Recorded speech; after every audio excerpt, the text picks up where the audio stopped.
प्रभु यीशु मसीह के मधुर और मीठे नाम से आप सभी को जय मसीह की। आज परमेश्वर के वचन में आप सभी का स्वागत है। परमेश्वर पिता आज अपने वचनों के द्वारा आप सभी को बहुत आयत से आशीष को दे। पिता परमेश्वर आज अपने वचनों के द्वारा आपसे बोले और बातचीत करे। हम लूका चौथा अध्याय को देखेंगे जहाँ इस प्रकार से लिखा हुआ है, और यीशु पवित्र आत्मा से भरा हुआ यरदन से लौटा और 40 दिन तक आत्मा के सिखाने से वो जंगल में फिरता रहा। पवित्र आत्मा उस पर शारीरिक रूप से कबूतर की नाई उतरा, और हमने पिछले दिनों देखा वहाँ किस प्रकार से पिता कहता, ये मेरा प्रिय पुत्र है जिससे मैं अत्यंत प्रसन्न हूँ। और यहाँ पर पवित्र आत्मा के अगुवाई में, पवित्र आत्मा के चलाए चलकर यीशु मसीह यरदन से लौटा और 40 दिन तक आत्मा के सिखाने से वो जंगल में फिरता रहा और शैतान उसकी परीक्षा करता रहा। और उन दिनों में उसने ना कुछ खाया, और जब वे दिन पूरे हुए तो उसे भूख लगी। तब शैतान ने उससे कहा, यदि तू परमेश्वर का पुत्र है तो इस पत्थर से कह कि रोटी बन जाए। मेरे प्रियो, आज परमेश्वर पिता अपने वचन के द्वारा हमें कुछ अद्भुत बातों को बताना चाहता है। यहाँ यीशु मसीह की आवश्यकता रोटी तो थी, उससे भूख भी लगी होगी 40 दिन के उपवास के बाद, लेकिन यहाँ सबसे महत्वपूर्ण बात यह है कि शैतान उसकी वास्तविकता के ऊपर क्या कर रहा है, उंगली को उठा रहा है, उसकी वास्तविकता के बारे में उसको चैलेंज कर रहा है और इस प्रकार से कहता है, यदि तू परमेश्वर का पुत्र है। मेरे प्रियो, और जब आप इससे पहले यरदन नदी की घटना को देखेंगे, वहाँ आकाशवाणी हुई, यह मेरा प्रिय पुत्र है जिससे मैं अत्यंत प्रसन्न हूँ। क्या शैतान ने इस बात को नहीं सुना? मेरे प्रियो, जो कुछ हम बोलते हैं वो शैतान सुनता है, लेकिन जो हमारे मन में उसको शैतान नहीं जान सकता। और यहाँ पर शैतान इस प्रकार से कह रहा है, यदि तू परमेश्वर का पुत्र, यीशु मसीह के अंदर शक को उत्पन्न करना चाह रहा है। मेरे प्रियो, आज शैतान हम परमेश्वर की संतान है ऐसा करके आपके अंदर शक को उत्पन्न करना चाहेगा। और यहाँ पर इस प्रकार से कह रहा है, यदि तू परमेश्वर का पुत्र है। क्या वो परमेश्वर का पुत्र नहीं?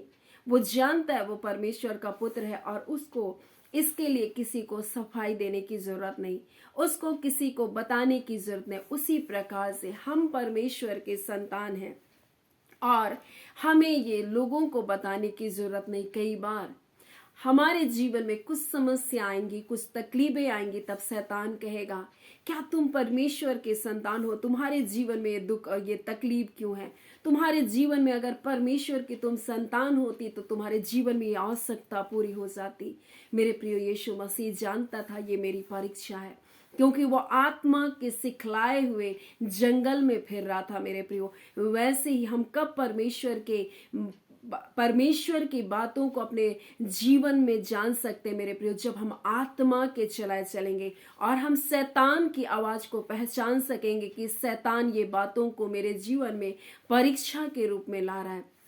और जब आप यूहन्ना पहला अध्याय और उसके 12 को पढ़ेंगे तो इस प्रकार से लिखा, जितनों ने उसे ग्रहण किया उसने उन्हें परमेश्वर की संतान होने का अधिकार दिया, अर्थात उन्हें जो उसके नाम पर विश्वास रखते हैं। मेरे प्रियो, वे ना तो लहू से, ना शरीर की इच्छा से, न मनुष्य की इच्छा से, परंतु वो परमेश्वर से उत्पन्न है। मेरे प्रियो, आप और हम जब परमेश्वर के पुत्र यीशु के नाम पर विश्वास करते हैं, जब हम यीशु मसीह को स्वीकार किए, हम परमेश्वर के संतान हैं। और विपरीत हालात, विपरीत परिस्थिति दिखाकर हमारे अंदर शैतान इसी प्रकार का संदेह, इसी प्रकार का भ्रम को हमारे अंदर डाल सकता है, और वो कह सकता है, तुम परमेश्वर के संतान हो तो तुम्हारे जीवन में ये क्यों कर हुआ? मेरे प्रियो, लेकिन यहाँ यीशु मसीह की जरूरत रोटी तो थी, लेकिन वो इस प्रकार से वो कहता है, यहाँ पर इस प्रकार से वो कहता है, यदि तू परमेश्वर का पुत्र है तो इस पत्थर से कह कि रोटी बन जाए। यीशु ने उसको उत्तर दिया, लिखा है, मनुष्य केवल रोटी से नहीं जीवित जीवित ना रहेगा। मेरे प्रियो, मनुष्य केवल रोटी से जीवित ना रहेगा।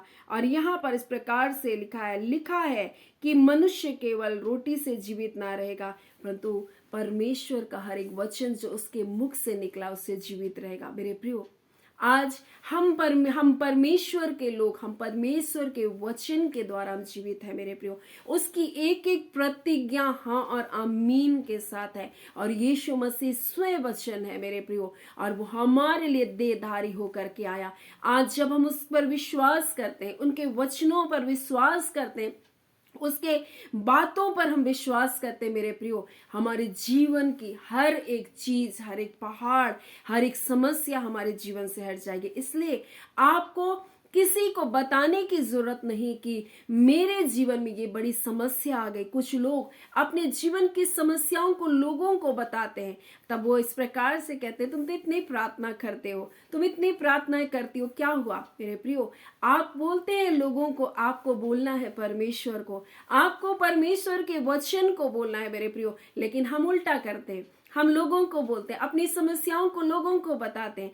और यहाँ पर यीशु मसीह के जीवन में इस प्रकार से परीक्षा को शैतान लेकर आया और कहता है, क्या तू परमेश्वर का पुत्र है? क्या उसने आकाशवाणी नहीं सुना? क्या आप परमेश्वर के पुत्र हैं? इस प्रकार से शैतान आपसे कहेगा, तब आप उससे कहिएगा, मैंने परमेश्वर के पुत्र यीशु मसीह को ग्रहण किया। और परमेश्वर का वचन कहता है, जितनों ने उसे ग्रहण किया उसे परमेश्वर ने अपना संतान होने का अधिकार दे दिया। अधिकार परमेश्वर ने आपको दिया, आपको वारिस परमेश्वर ने बनाया। मेरे प्रियो, आज आपके ऊपर अधिकार है। आपको दुष्ट आत्मा और शैतान की सारी सामर्थ के ऊपर आपको अधिकार दिया गया। आपको हर आशीषों के ऊपर अधिकार को दे दिया।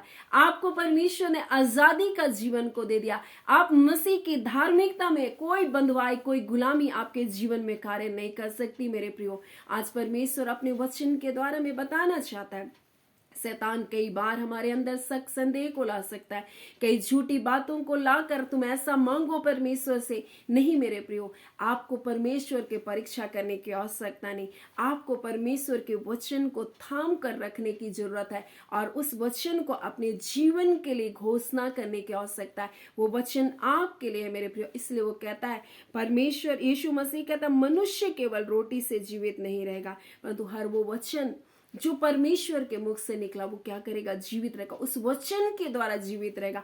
आज हम वचन के द्वारा जीवित है मेरे प्रियो। एक एक प्रतिज्ञा उसके साथ हाँ और आमीन भी हुई है, इसलिए वो हर एक प्रतिज्ञाओं को हमारे जीवन में पूरा करने के लिए विश्वास हो गया। उसका वचन इस प्रकार से कहता है, परमेश्वर ने अपने बड़े नाम से भी अधिक अपने वचन को महत्व दिया। आज जब परमेश्वर के सामने उसके वचन को लेकर जाएंगे, आप कहेंगे, प्रभु आपने कहा है मैं तुम्हारा चंगा करने वाला परमेश्वर, तब परमेश्वर उस वचन को देखकर उसने कहेगा, हाँ मैं तुम्हारा चंगा करने वाला परमेश्वर, क्योंकि परमेश्वर अपने कहे से कभी भी नहीं मुकर सकता।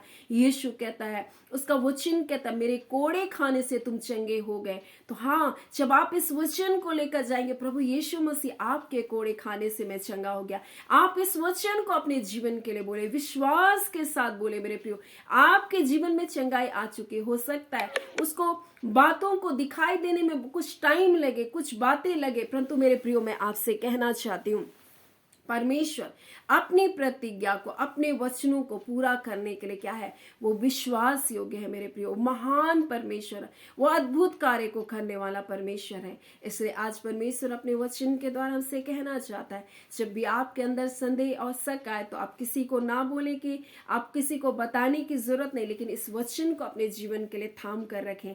आप इस बात को कहें कि आपने जब प्रभु यीशु मसीह को स्वीकार किया, आप परमेश्वर के संतान हैं। परमेश्वर ने अपने संतान होने का अधिकार आपको दिया है। आपको शत्रु की सारी सामर्थ पर आपको अधिकार को दिया है। परमेश्वर ने हर एक भलाई के लिए आपको अधिकार को दिया। आपका अधिकार है, आप उन वचनों को अपने जीवन के लिए स्वीकार करें, उन बातों की घोषणा करें, विश्वास करें। जो कुछ परमेश्वर ने अपनी प्रतिज्ञा किया वो हाँ और आमीन के साथ है मेरे प्रियो, और वो निश्चय पूरी होनी है। और आमीन का अर्थ तो यही है, ऐसा ही हो, और परमेश्वर ऐसा ही हमारे जीवन में करने वाला प्रभु है। सो परमेश्वर पिता इन वचनों के द्वारा आप सभी के जीवन को बहुत से आशीष को दे। आमीन। आइए हम प्रार्थना करेंगे। धन्यवाद देते हैं जीवते सच्चे सामर्थ्य पिता परमेश्वर, हम प्रभु यीशु मसीह के मधुर और मीठे नाम से अब आपके निकटता में आते हैं। सचमुच पिता परमेश्वर, आपने अद्भुत हमारे जीवन में कार्य को करने वाले परमेश्वर हैं। आपने कहा जितनों ने आपके बेटे यीशु मसीह को स्वीकार किया, आपने उनको अपना संतान होने का अधिकार दे दिया। और पिता, ना सिर्फ अधिकार दिया परमेश्वर पिता, परंतु परमेश्वर आपने संतान बनाकर उनको पिता अपना वारिस भी बना दिया प्रभु। हर वो आशीष परमेश्वर पिता जो आपने अपने बेटे यीशु मसीह को दिया, वो हर आशीष परमेश्वर प्रभु यीशु के नाम से आपके बच्चों का जीवन का भाग है पिता। हम आपका धन्यवाद देते। मेरे अबा परमेश्वर, एक एक प्रिय जनों को आपके सामर्थी हाथों में सौंपते, सिर से लेकर पैर की नख तक प्रत्येक को अपने लहू में ढांपे, अपने क्रूस की आड़ में रखे खुदावन परमेश्वर। तमाम व्यर्थ बातों से प्रभु, हर निराशा हताशा के तमाम बंधन टूटे यीशु के नाम से। हर प्रकार के शक और भ्रम की सारी आत्माएं, दुष्ट के सारे क्रियाकलाप, उनके झूठे विजन को हम यीशु के नाम से कैंसिल करते हैं। और इसी घड़ी पिता परमेश्वर, आपके बच्चे परमेश्वर ब्लेसेड है प्रभु, आशीषित है मसीह यीशु में प्रभु। हम आपका धन्यवाद देते। एक एक जन जो रोग दुख बीमारी में यीशु के नाम से चंगे होने पाए, यीशु आपके कोड़े खाने से ये चंगे कर दिए गए। हम आपका धन्यवाद देते हैं। सारी आदर महिमा केवल आपको देते हैं। धन्यवाद के साथ पिता प्रार्थना हम यीशु के नाम से मांगते हैं। दया सुने अनुग्रह से ग्रहण कर लीजिएगा। आमीन। परमेश्वर पिता आप सभी को बहुत ऐसी आशीष को दे। आमीन।